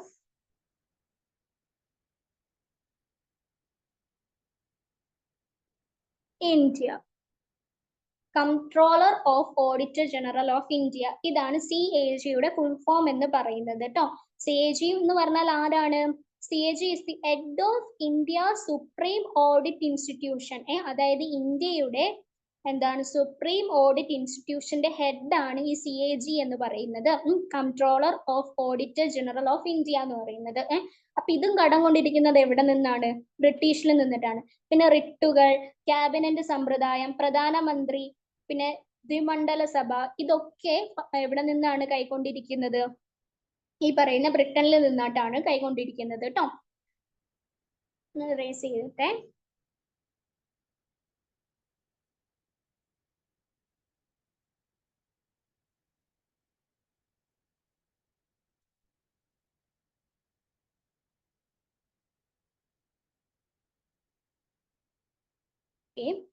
അപ്പൊ ബ്രിട്ടനിൽ നിന്ന് എന്തൊക്കെയാണ് എടുത്തിട്ടുള്ളത്? പാർലമെന്റ് ജനാധിപത്യം, സ്പീക്കർ, രാഷ്ട്രത്തലവന് നാമമാത്രമായ അധികാരം, നിയമവാഴ്ച, ഏക പൗരത്വം. പിന്നെ CAG-യുടെ ഓഫീസ്, റിട്ടുകൾ, ക്യാബിനറ്റ് സമ്പ്രദായം, പ്രധാനമന്ത്രി, ദ്വിമണ്ഡല സഭ. ഒന്നുകൂടി CAG പറയാം, എന്തായിരുന്നു? CAG is the head of India Supreme Audit Institution. Controller of auditor general of India ആണ് ആര്? CAG എന്ന് പറയുന്നത്. ഇനി അയർലാൻഡിൽ നിന്ന് എന്തൊക്കെയാണ് കടം കൊണ്ടിരിക്കുന്നത് നോക്കാം. അയർലാൻഡിൽ നിന്ന് മാർഗനിർദ്ദേശക തത്വങ്ങളും പ്രസിഡന്റ് തെരഞ്ഞെടുപ്പും രാജ്യസഭയിലേക്ക് അംഗങ്ങളെ നാമനിർദ്ദേശം ചെയ്യാനുള്ള രാഷ്ട്രപതിയുടെ അധികാരവുമാണ് അയർലൻഡിൽ നിന്ന് കടം കൊണ്ടിരിക്കുന്നത്. അയർലൻഡിൽ നിന്ന് എടുത്തതാണ്, ഇന്ത്യൻ ഭരണഘടനയിലേക്ക് എടുത്ത കാര്യങ്ങളാണ് മാർഗനിർദ്ദേശക തത്വങ്ങൾ, പ്രസിഡന്റ് തെരഞ്ഞെടുപ്പ്, രാജ്യസഭയിലേക്ക് അംഗങ്ങളെ നാമനിർദ്ദേശം ചെയ്യാനുള്ള രാഷ്ട്രപതിയുടെ അധികാരങ്ങളൊക്കെ. ഇനി ദക്ഷിണാഫ്രിക്കയിൽ നിന്ന് കടം എടുത്തിട്ടുള്ളതാണ് രാജ്യസഭയിലെ അംഗങ്ങളുടെ തെരഞ്ഞെടുപ്പ്, ഭരണഘടനാ ഭേദഗതി. ഇത് രണ്ടുമാണ് ദക്ഷിണാഫ്രിക്കയിൽ നിന്നിട്ട് എടുത്തിട്ടുള്ളത്, രാജ്യസഭയിലെ അംഗങ്ങളുടെ തെരഞ്ഞെടുപ്പും ഭരണഘടനാ ഭേദഗതിയും. ഇനി കാനഡയിൽ നിന്നിട്ട് എടുത്തിട്ടുള്ളതാണ് ഫെഡറൽ സംവിധാനം, യൂണിയൻ, സ്റ്റേറ്റ് ലിസ്റ്റുകൾ, പിന്നെ അവശിഷ്ടാധികാരം. ഈ പറയുന്ന 3 കാര്യങ്ങളാണ് കാനഡയിൽ നിന്നിട്ട് എടുത്തിട്ടുള്ളത്. ഫെഡറൽ സംവിധാനം, യൂണിയൻ, സ്റ്റേറ്റ് ലിസ്റ്റുകൾ, പിന്നെ അവശിഷ്ടാധികാരം. അടുത്തത് ഓസ്ട്രേലിയ എന്നാണ് നമ്മൾ ഇംഗ്ലീഷിൽ പറയുന്ന സമയത്ത് ഓസ്ട്രേലിയ എന്ന് പറയും.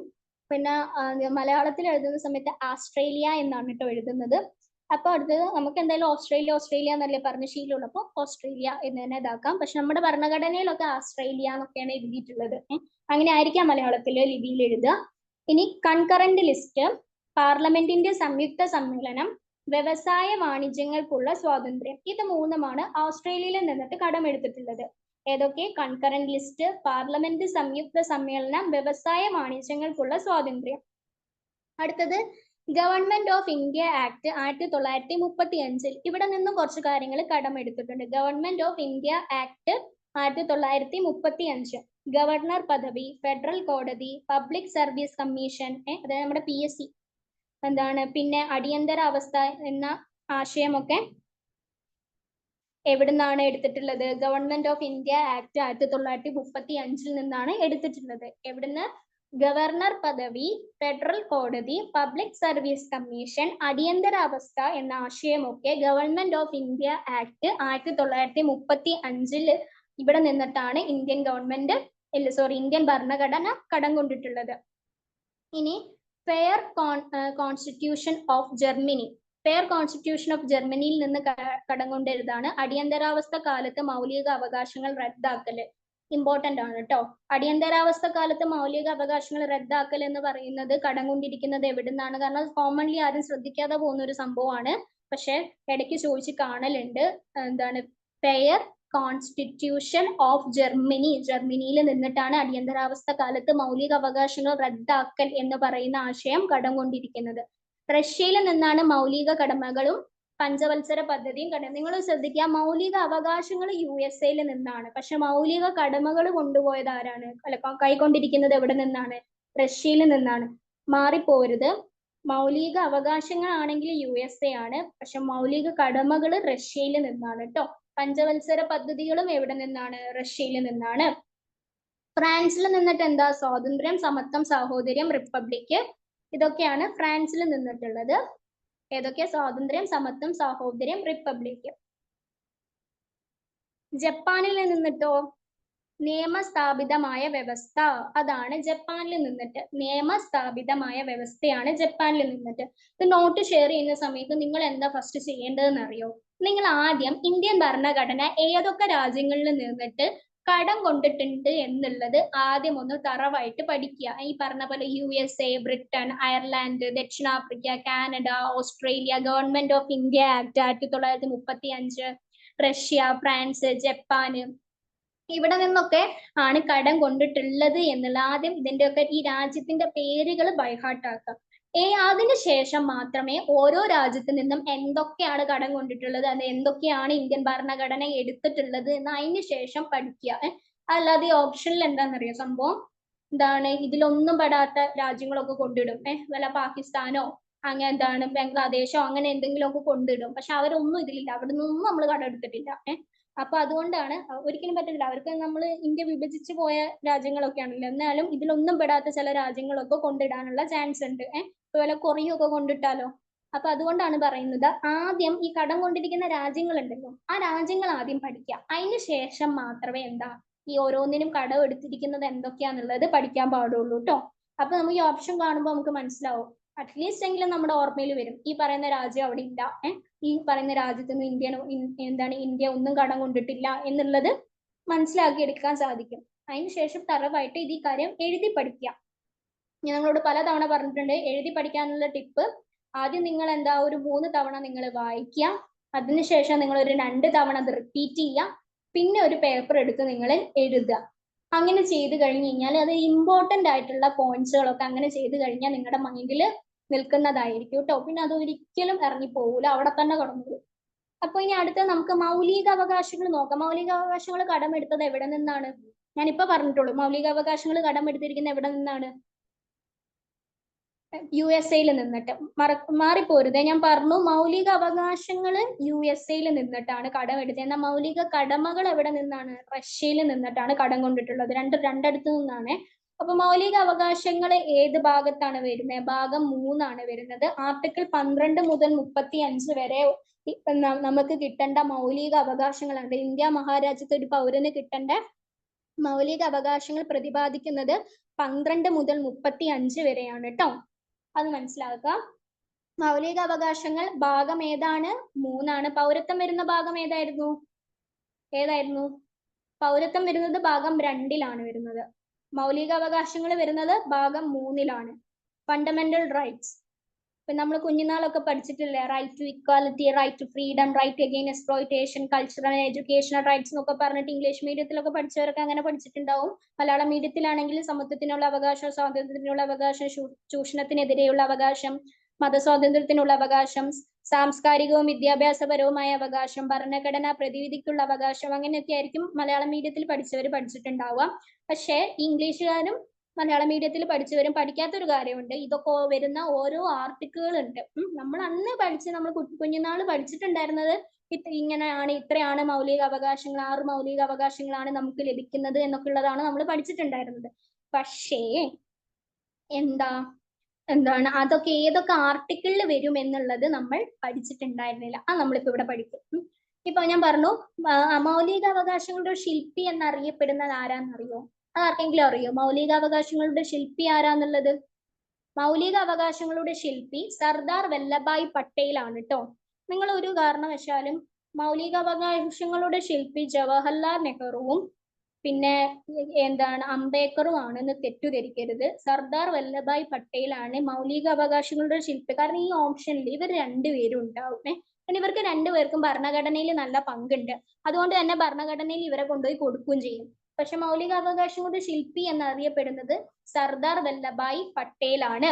പിന്നെ ഞാൻ പറഞ്ഞു മൗലിക അവകാശങ്ങൾ 3-ാം ഭാഗത്തിലാണ് വരുന്നത്. ആർട്ടിക്കിൾ 12 മുതൽ 35 വരെ മൗലികാവകാശങ്ങളെ പറ്റിയിട്ടാണ് പറഞ്ഞിട്ടുള്ളത്. പിന്നെ പറഞ്ഞു മൗലികാവകാശങ്ങളിൽ ആശയം കടം കൊണ്ടിരിക്കുന്ന രാജ്യം ഏതാണ്? USA, അമേരിക്കയിലെ United state of America, USA നിന്നിട്ടാണ് മൗലികാവകാശങ്ങൾ എന്ന ആശയം ഇന്ത്യ കടം കൊണ്ടിരിക്കുന്നത്. പിന്നെ ഭരണഘടനയുടെ ആണിക്കല്ല് ഇന്ത്യയുടെ മാഗ്ന കാർട്ട, അത് ശ്രദ്ധിക്കണേ, ഇന്ത്യയുടെ മാഗ്ന കാർട്ട, ഭരണഘടനയുടെ ആണിക്കല്ല്, സ്വാതന്ത്ര്യത്തിന്റെ വിളക്കുകൾ എന്നീ വിശേഷണങ്ങളുള്ള ഭരണഘടനാ ഭാഗം 3 കേട്ടോ. അതായത് ഈ മൗലിക അവകാശങ്ങൾ വരുന്നത് ഭാഗം 3. ഭാഗം 3 വിശേഷിപ്പിക്കുന്നതാണ് ഭരണഘടനയുടെ ആണിക്കല്ല്, ഇന്ത്യയുടെ മാഗ്ന കാർട്ട, സ്വാതന്ത്ര്യത്തിന്റെ വിളക്കുകൾ എന്നീ വിശേഷണങ്ങളുള്ള ഭരണഘടനാ ഭാഗമാണ് ഭാഗം 3. പിന്നെ മൗലികാവകാശങ്ങൾ നടപ്പിലാക്കാൻ ഒരു ഇന്ത്യൻ പൗരന് കോടതിയെ സമീപിക്കാനും മൗലികാവകാശങ്ങളുടെ സംരക്ഷണാർത്ഥം സുപ്രീം കോടതിയിലോ ഹൈക്കോടതിയിലോ നേരിട്ട് കേസ് ഫയൽ ചെയ്യാനും കഴിയും. ഫോർ എക്സാമ്പിൾ പറയുകയാണെങ്കിൽ നമുക്ക് കിട്ടേണ്ട ഏതെങ്കിലും ഒരു മൗലികാവകാശം നമുക്ക് നിഷേധിക്കപ്പെടുകയാണെങ്കിൽ, നമുക്ക് അത് കിട്ടുന്നില്ലെങ്കിൽ നമുക്ക് ആ അവകാശം കിട്ടണം, ആ മൗലികാവകാശം നമുക്ക് കിട്ടാൻ നമ്മൾ അർഹനാണ് എന്നുള്ള രീതിയിൽ നമുക്ക് സുപ്രീം കോടതിനെയോ ഹൈക്കോടതിനെയോ നേരിട്ട് സമീപിച്ച് കേസ് കൊടുക്കാവുന്നതാണ്. അതായത് ഒരു വക്കീല് മുഖാന്തരം എന്നുള്ളതൊന്നും വേണ്ട, നേരിട്ട് നമുക്ക് കേസ് കൊടുക്കാവുന്നതാണ്. ഇനി മൗലികാവകാശങ്ങളുടെ സംരക്ഷകൻ എന്നറിയപ്പെടുന്നത് സുപ്രീം കോടതിയാണ് കേട്ടോ. സുപ്രീം കോടതിയാണ് മൗലികാവകാശങ്ങളുടെ സംരക്ഷകനായിട്ട് വിവരിക്കുന്നത്, അതായത് പറയുന്നത് മൗലികാവകാശങ്ങളുടെ സംരക്ഷകൻ സുപ്രീം കോടതി. അടിയന്തരാവസ്ഥ കാലത്ത് മൗലികാവകാശങ്ങൾക്ക് നിയന്ത്രണം ഏർപ്പെടുത്തുന്നു. നമുക്ക് നമ്മുടെ രാജ്യത്ത് അടിയന്തരാവസ്ഥ പ്രഖ്യാപിക്കുന്ന സമയത്ത് ഈ പറയുന്ന മൗലികാവകാശങ്ങൾക്ക് നിയന്ത്രണം ഉണ്ട് എന്നുള്ളത് മനസ്സിലാക്കുക. പിന്നെ അടിയന്തരാവസ്ഥ കാലത്തും നിലനിൽക്കുന്ന മൗലികാവകാശങ്ങളാണ് ഏതൊക്കെ? മൗലികാവകാശം 20ഉം 21ഉം കേട്ടോ. അപ്പൊ ഞാൻ പറഞ്ഞു അടിയന്തരാവസ്ഥ കാലത്ത് ചില മൗലികാവകാശങ്ങൾക്ക് നിയന്ത്രണമുണ്ട്, പക്ഷെ യാതൊരു നിയന്ത്രണവും ഇല്ലാതെ നിലനിൽക്കുന്ന മൗലികാവകാശങ്ങളാണ് ആർട്ടിക്കിൾ 20ഉം 21ഉം. അതായത് 1978 44-ാം ഭരണഘടനാ ഭേദഗതിയോടെയാണ് ഇത് അടിയന്തരാവസ്ഥ കാലത്ത് പോലും റദ്ദ് ചെയ്യാൻ സാധിക്കാതെ വന്നത്. എങ്ങനെ? 1978 44-ാം ഭരണഘടനാ ഭേദഗതിയോടെയാണ് ഈ പറയുന്ന ആർട്ടിക്കിൾ 20, 21 ഈ പറയുന്ന ഈ 2 ആർട്ടിക്കിളും അടിയന്തരാവസ്ഥ കാലത്ത് പോലും റദ്ദ് ചെയ്യാൻ സാധിക്കാതെ വന്നത് കേട്ടോ. മൗലികാവകാശങ്ങളുടെ എണ്ണം എന്ന് പറഞ്ഞാൽ എത്രയാണ്? ആദ്യം മൗലികാവകാശങ്ങൾ നിലവിൽ വരുമ്പോൾ 7 എണ്ണമായിരുന്നു ഉണ്ടായിരുന്നത്. പിന്നീട് അതെന്തായി? നിലവിൽ ഭരണഘടന ഉറപ്പ് നൽകുന്ന മൗലികാവകാശങ്ങൾ 6ആയി ചുരുങ്ങി. അതായത് സംഭവിച്ചത് എന്താന്ന് പറഞ്ഞുതരാം.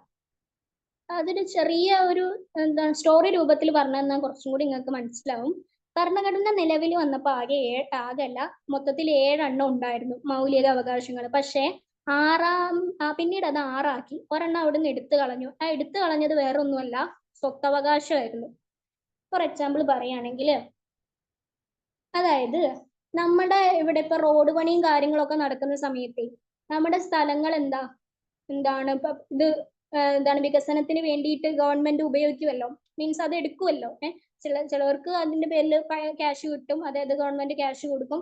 ചിലതിൽ ക്യാഷ് ഉണ്ടാകൂല, ചിലർ സ്വമനസാലെ വികസനത്തിന് വേണ്ടി വിട്ടുകൊടുക്കുന്നുണ്ടാവും, അങ്ങനെ ചെയ്യുന്നുണ്ടാവും. അപ്പൊ ഈ സ്വത്തവകാശം എന്ന് പറയുന്നത് ഈ മൗലികാവകാശത്തിൽ 7ാമതായിട്ട് കിടന്ന ഒരു അവകാശമാണ്. അപ്പൊ അങ്ങനെ ഇരിക്കെ ഈ വികസന പ്രവർത്തനങ്ങൾക്ക് വേണ്ടിയിട്ട് ഈ ആൾക്കാരുടെ സ്വത്ത് എടുക്കുന്ന സമയം, സ്വത്ത് മീൻസ് അവരുടെ അവകാശത്തിൽപ്പെട്ട സ്ഥലങ്ങൾ വികസനത്തിന് വേണ്ടിയിട്ട് ഉപയോഗിക്കുന്ന സമയത്ത് കേസിന് പോകാൻ തുടങ്ങി ജനങ്ങള്. അത് ഞാൻ പറഞ്ഞല്ലോ, മൗലികാവകാശത്തിൽ പെടുന്ന ഒരു സംഭവം ആയതുകൊണ്ട് തന്നെ നമുക്ക് നേരിട്ട് പോയിട്ട് സുപ്രീം കോടതിയിലോ ഹൈക്കോടതിയിലോ കേസ് ഫയൽ ചെയ്യാം. എന്റെ സ്ഥലം ഇന്ന ആവശ്യങ്ങൾക്ക് വേണ്ടിയിട്ട് ഗവൺമെന്റ് ഉപയോഗപ്പെടുത്തുന്നു, അതെന്റെ മൗലികാവകാശം അല്ലേ, ആ സ്വത്ത് എന്റെ കൈവശം വെക്കേണ്ടതല്ലേ, അതെങ്ങനെ ഗവൺമെന്റിന് എടുക്കാൻ സാധിക്കും എന്നുള്ള പ്രശ്നം വരാൻ തുടങ്ങി. അതായത് അവനവന്റെ മുതൽ കണ്ണിൽ നിന്ന് പോകുന്നത് കാണുമ്പോൾ ആർക്കായാലും നോവുമല്ലോ. ആ ഒരു തലയ്ക്ക് എല്ലാ പ്രശ്നം ഉണ്ടാവാൻ തുടങ്ങി. അപ്പൊ വികസനം നടക്കുമോ? ഇല്ല, വികസനം നടക്കാതെ വരും. അപ്പൊ അത് കണക്കാക്കി ഈ 7ാമതിരുന്ന സ്വത്തവകാശം അവിടെ നിന്ന് അങ്ങോട്ട് എടുത്തു കളഞ്ഞു. പിന്നെ അങ്ങനെയാണ് പിന്നീട് 6 അവകാശങ്ങളായി, 6 മൗലികാവകാശമായി മാറിയത്. കാരണം ഈ ജനങ്ങൾ മുഴുവനും കേസിന് പോകാൻ തുടങ്ങി. അതായത് എന്റെ സ്ഥലം എടുക്കുക എന്ന് പറഞ്ഞിട്ട് കേസിന് പോകാൻ തുടങ്ങി. അപ്പൊ മൗലികാവകാശത്തിന്റെ പരിധിയിൽ ഇരിക്കുന്നതാണ് ഈ സ്വത്തവകാശം എന്ന നിലയ്ക്ക് സ്ഥലം എടുക്കാൻ പാടില്ല എന്ന് കോടതിക്ക് വിധിച്ചേ പറ്റുള്ളൂ. അപ്പൊ അങ്ങനെ ആകുമ്പോൾ നാട് പുരോഗമിക്കൂല, നാട്ടിലെ വികസനവും വരില്ല. അപ്പൊ അതുകൊണ്ട് എടുത്തു കളയുണ്ടായി. അതാണ് സംഭവം. അപ്പോ ഇനി ഭരണഘടന നിലവിൽ വരുമ്പോൾ 7 എണ്ണം ഉണ്ടായിരുന്നു മൗലികാവകാശങ്ങള്. പിന്നീട് സ്വത്തവകാശം എടുത്തു മാറ്റിയപ്പോൾ 6ആയി. ജനതാ ഗവൺമെന്റ് 1978 സ്വത്തവകാശത്തെ മൗലികാവകാശങ്ങളിൽ നിന്ന് നീക്കം ചെയ്തു. ജനതാ ഗവൺമെന്റ് ആണ് 1978 സ്വത്തവകാശത്തെ മൗലികാവകാശങ്ങളിൽ നിന്ന് നീക്കം ചെയ്തത്. മൗലികാവകാശങ്ങളെ കുറിച്ചുള്ള പ്രമേയം പാസാക്കിയ കോൺഗ്രസ് സമ്മേളനം ഏതാണെന്നറിയോ?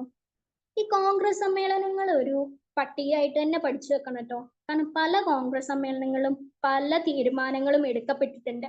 അതേപോലെ മൗലികാവകാശങ്ങളെ കുറിച്ചുള്ള പ്രമേയം പാസാക്കിയ കോൺഗ്രസ് സമ്മേളനമാണ് 1931 നടന്ന കറാച്ചി സമ്മേളനം എന്ന് പറയുന്നത്. 1931 നടന്ന കറാച്ചി സമ്മേളനത്തിൽ വെച്ചിട്ടാണ് മൗലികാവകാശങ്ങളെ കുറിച്ചുള്ള പ്രമേയം പാസാക്കിയ സമ്മേളനം നടന്നത്. പ്രമേയം എഴുതി തയ്യാറാക്കിയത് ആരാന്നറിയോ? മൗലികാവകാശങ്ങളെ കുറിച്ചുള്ള പ്രമേയം എഴുതി തയ്യാറാക്കിയത് ജവഹർലാൽ നെഹ്റു ആണ്. അതാണ് ഞാൻ പറഞ്ഞേ, മൗലികാവകാശങ്ങളുടെ ശില്പി എന്ന് ചോദിക്കുന്ന സമയത്ത് സർദാർ വല്ലഭായ് പട്ടേലിനെയും ജവഹർലാൽ നെഹ്റുവിനെയും പിന്നെ അംബേദ്കറിനെയും കൊണ്ടിടും. അപ്പൊ ഇവർക്ക് അംബേദ്കർ സ്വാഭാവികമായിട്ടും ഭരണഘടന എഴുതപ്പെട്ട ഒരാളാണ്. അപ്പൊ മൂപ്പർക്ക് ഇതിൽ എല്ലാത്തിലും അവകാശം വരുന്നുണ്ട്. അപ്പൊ ഈ ജവഹർലാൽ നെഹ്റു ഈ മൗലികാവകാശങ്ങളെ കുറിച്ചുള്ള പ്രമേയം എഴുതി തയ്യാറാക്കിയ ആളാണ്. എന്നിരുന്നാലും അദ്ദേഹം മൗലികാവകാശങ്ങളുടെ ശില്പി എന്ന് പറയുന്നതിൽ വരുന്നില്ലല്ലോ. പക്ഷെ സർദാർ വല്ലഭായ് പട്ടേലാണ് മൗലികാവകാശങ്ങളുടെ ശില്പിയായിട്ട് വരുന്നത്. അപ്പൊ കൺഫ്യൂസിങ് ഫാക്ട്സിൽ വരുന്ന ഒന്നാണ് ഏത്, ജവഹർലാൽ നെഹ്റു സർദാർ വല്ലഭായ് പട്ടേലും. അപ്പോ ഈ എന്താണ് ജവഹർലാൽ നെഹ്റു മൗലിക അവകാശങ്ങളെ കുറിച്ചുള്ള പ്രമേയം എഴുതിയ വ്യക്തിയാണ് കേട്ടോ. 1931 കറാച്ചി സമ്മേളനത്തിന്റെ അധ്യക്ഷൻ ആരായിരുന്നു? അത് സർദാർ വല്ലഭായ് പട്ടേൽ തന്നെയായിരുന്നു. 1931 കറാച്ചി സമ്മേളനത്തിന്റെ അധ്യക്ഷനും സർദാർ വല്ലഭായ് പട്ടേൽ ആയിരുന്നു. മൗലിക അവകാശങ്ങളുടെ ശില്പിയും സർദാർ വല്ലഭായ് പട്ടേൽ ആയിരുന്നു. പിന്നെ ഭാവിയിലെ ഇന്ത്യൻ ഭരണഘടനയുടെ അടിസ്ഥാന തത്വങ്ങളിൽ ഒന്നായിരിക്കും മൗലിക അവകാശങ്ങൾ എന്ന് പ്രഖ്യാപിച്ച കോൺഗ്രസ് സമ്മേളനമാണ് 1927 മദ്രാസ് സമ്മേളനം കേട്ടോ. കറാച്ചി അല്ല, മദ്രാസ് ആണ്. ഭാവിയിലെ ഇന്ത്യൻ ഭരണഘടനയുടെ അടിസ്ഥാന തത്വങ്ങളിൽ ഒന്നായിരിക്കും മൗലിക അവകാശങ്ങൾ എന്ന് പ്രഖ്യാപിച്ച കോൺഗ്രസ് സമ്മേളനമാണ് 1927 മദ്രാസ് സമ്മേളനം. 1931 എന്താ സംഭവിച്ചേ? മൗലികാവകാശങ്ങളെ കുറിച്ചുള്ള പ്രമേയം പാസ്സാക്കിയ കോൺഗ്രസ് സമ്മേളനം കറാച്ചിയാണ്. മാറിപ്പോരുത്. മൗലികാവകാശങ്ങളെ പറ്റിയിട്ട് അപ്പൊ 2 കോൺഗ്രസ് സമ്മേളനങ്ങൾ വരുന്നുണ്ട്. ഒരു കോൺഗ്രസ് സമ്മേളനം എന്താണ്? മൗലികാവകാശങ്ങളെ കുറിച്ചുള്ള പ്രമേയം പാസ്സാക്കിയ കോൺഗ്രസ് സമ്മേളനമാണ്. അത് ഏതാണ്? 1931 കറാച്ചി സമ്മേളനമാണ്. എന്നാൽ ഭാവിയിലെ ഇന്ത്യൻ ഭരണഘടനയുടെ അടിസ്ഥാന തത്വങ്ങളിൽ ഒന്നായിരിക്കും മൗലികാവകാശങ്ങൾ എന്ന് പ്രഖ്യാപിച്ച കോൺഗ്രസ് സമ്മേളനമോ 1927 മദ്രാസ് സമ്മേളനമാണ്. ഇനി 1927 മദ്രാസ് സമ്മേളനത്തിലെ അധ്യക്ഷൻ ആരായിരുന്നു എന്നറിയോ? MA അൻസാരിയാണ് കേട്ടോ. 1900 നമ്മൾ ഒരിക്കലും പ്രതീക്ഷിക്കൂല അങ്ങേര് ഓപ്ഷനിൽ വരും എന്നുള്ളത്. പക്ഷെ മനസ്സിലാക്കുക, 1927 മദ്രാസ് സമ്മേളനത്തിലെ അധ്യക്ഷൻ ആരായിരുന്നു? MA അൻസാരി ആയിരുന്നു. 1931 കറാച്ചി സമ്മേളനത്തിന്റെ അധ്യക്ഷനോ സർദാർ വല്ലഭായ് പട്ടേലുമായിരുന്നു. മൗലികാവകാശങ്ങൾ സ്ഥാപിച്ചു കിട്ടുന്നതിനായി കോടതി പുറപ്പെടുവിക്കുന്ന ഉത്തരവിനെ റിട്ട് എന്ന് പറയുന്നു. അപ്പൊ എന്താണ് റിട്ട്? മൗലികാവകാശങ്ങൾ സ്ഥാപിച്ചു കിട്ടുന്നതിനായി കോടതി പുറപ്പെടുവിക്കുന്ന ഉത്തരവിനെ റിട്ട് എന്ന് പറയുന്നു. ഈ റിട്ട് കടം കൊണ്ടിരിക്കുന്നത് എവിടെ നിന്നാണ്? ബ്രിട്ടനിൽ നിന്നാണ്. അപ്പോ എന്താ അവിടെയും കൺഫ്യൂസിങ് ഫാക്ട്സ് വരുന്നുണ്ട്. മൗലികാവകാശങ്ങൾ കടം കൊണ്ടിരിക്കുന്നത് എവിടെ നിന്നാണ്? USA നിന്നാണ്. പക്ഷെ ഈ മൗലികാവകാശങ്ങളിൽ വരുന്ന റിട്ടുകൾ കടം കൊണ്ടിരിക്കുന്നത് എവിടെ നിന്നാണ്? അത് ബ്രിട്ടനിൽ നിന്നാണ്.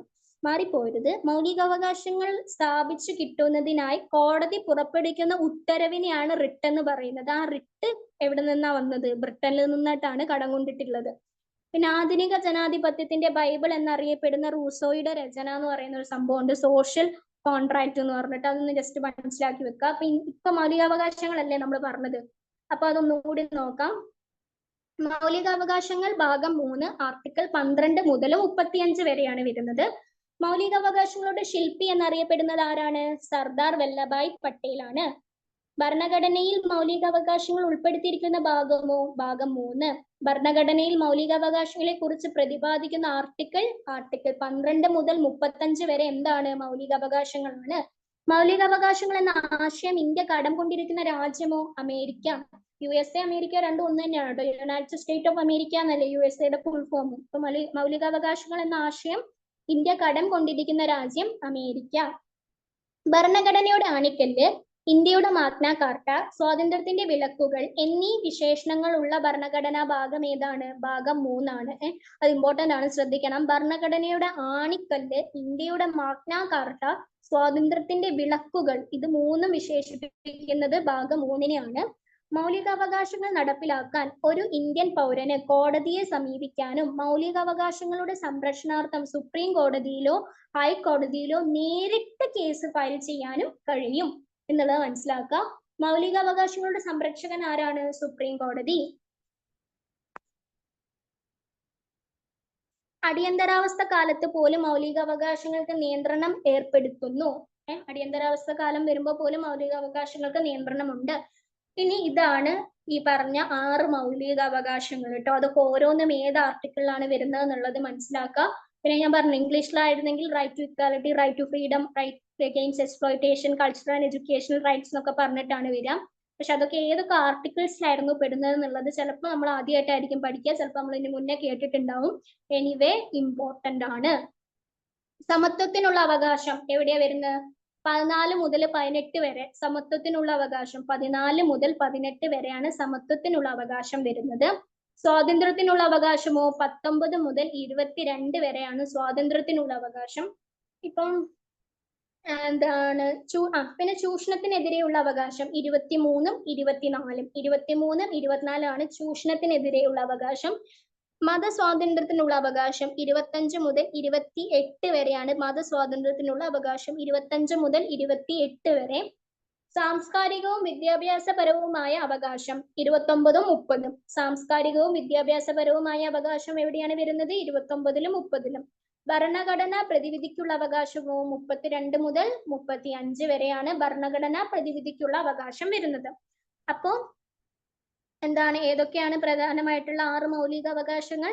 സമത്വത്തിനുള്ള അവകാശം, സ്വാതന്ത്ര്യത്തിനുള്ള അവകാശം, ചൂഷണത്തിനെതിരെയുള്ള അവകാശം, മതസ്വാതന്ത്ര്യത്തിനുള്ള അവകാശം, സാംസ്കാരികവും വിദ്യാഭ്യാസപരവുമായ അവകാശം, ഭരണഘടനാ പ്രതിവിധിക്കുള്ള അവകാശം. ഇതൊക്കെ വരുന്ന ഓരോ ആർട്ടിക്കിൾ ഏതൊക്കെയാണ്? സമത്വത്തിനുള്ള അവകാശം 14 മുതൽ 18 വരെ, സ്വാതന്ത്ര്യത്തിനുള്ള അവകാശം 19 മുതൽ 22 വരെ, ചൂഷണത്തിനെതിരെയുള്ള അവകാശം 23, 24, മതസ്വാതന്ത്ര്യത്തിനുള്ള അവകാശം 25 മുതൽ 28 വരെ, സാംസ്കാരികവും വിദ്യാഭ്യാസപരവുമായ അവകാശം 29, 30, ഭരണഘടനാ പ്രതിവിധിക്കുള്ള അവകാശം 32 മുതൽ 35 വരെ. ഇനി അടിയന്തരാവസ്ഥ കാലത്തും നിലനിൽക്കുന്ന മൗലിക അവകാശങ്ങൾ ആർട്ടിക്കിൾ 20ഉം 21ഉം. 1978 44-ാം ഭരണഘടന ഭേദഗതിയോടെയാണ് ഇത് അടിയന്തരാവസ്ഥ കാലത്ത് പോലും റദ്ദ് ചെയ്യാൻ സാധിക്കാതെ ആയത് എന്നാണ് പറയുന്നത്. എങ്ങനെ? ആർട്ടിക്കിൾ 20ഉം 21ഉം അടിയന്തരാവസ്ഥ കാലത്ത് പോലും റദ്ദ് ചെയ്യാൻ പറ്റത്തില്ല. അതിന് കാരണമായത് 1978 44-ാം ഭരണഘടന ഭേദഗതിയിലൂടെയാണ് അതിന് കാരണം ഈടാക്കുന്നത് കേട്ടോ. ഇനി ഭരണഘടന നിലവിൽ വരുമ്പോൾ ഉണ്ടായിരുന്ന മൗലികാവകാശങ്ങളുടെ എണ്ണം 7. ഞാൻ പറഞ്ഞു സ്വത്തവകാശം ഇല്ലാതെയായി പിന്നീട്. നിലവിൽ ഭരണഘടന ഉറപ്പു നൽകുന്ന മൗലികാവകാശങ്ങളുടെ എണ്ണം എത്രയാണ്? 6.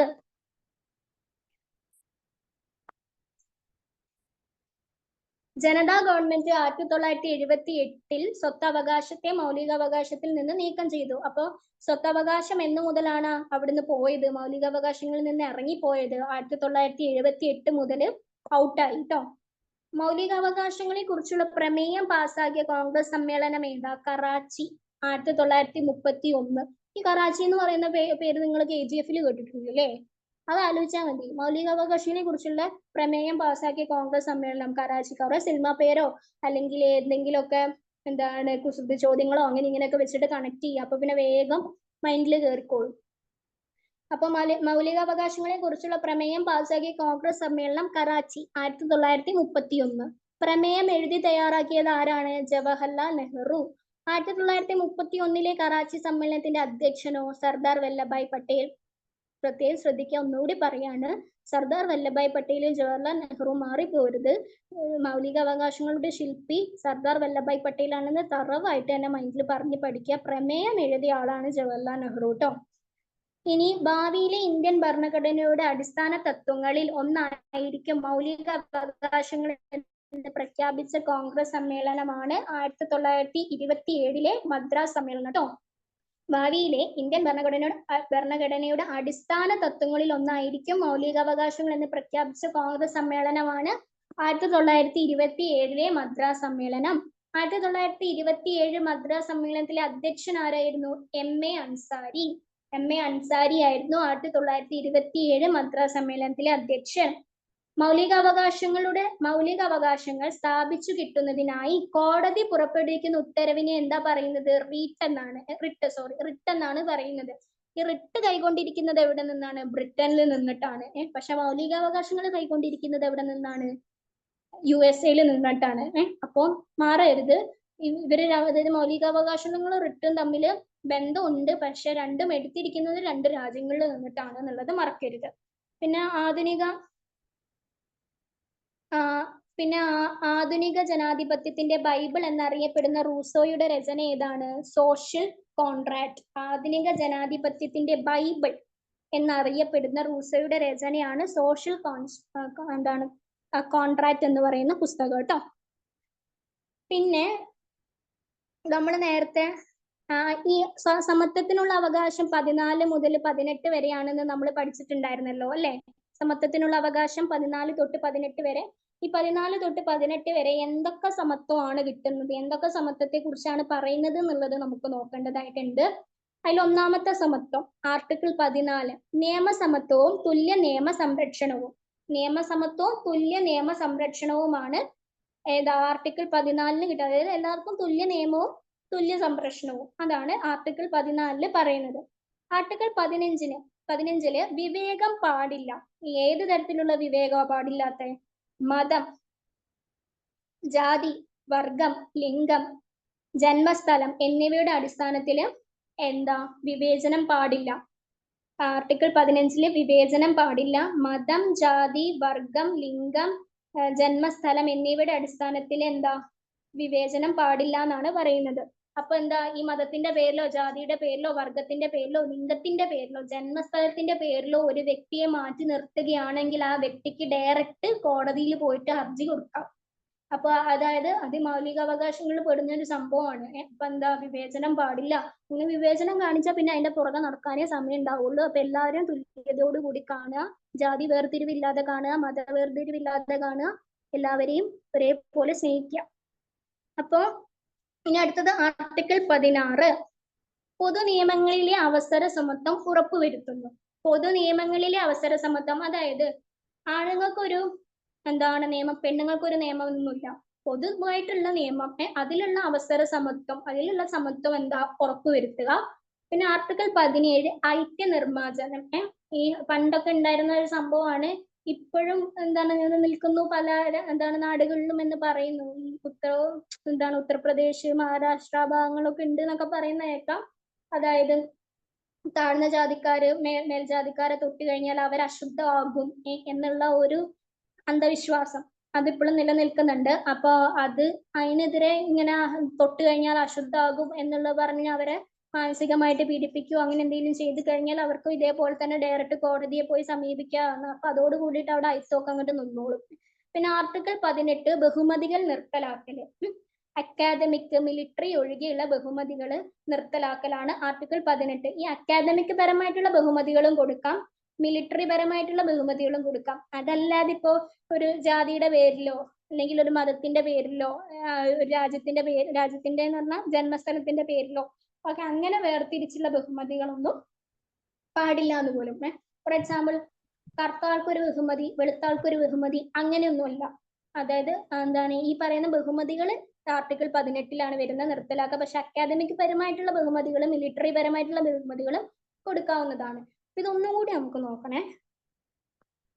ഇതെടുത്ത് പറയുന്നുണ്ടെങ്കിൽ അപ്പൊ അത്രത്തോളം ഇമ്പോർട്ടന്റ് ആണെന്നുള്ളത് മനസ്സിലാക്കുക. ആർട്ടിക്കിൾ 14 നിയമസമത്വവും തുല്യ നിയമ സംരക്ഷണവും.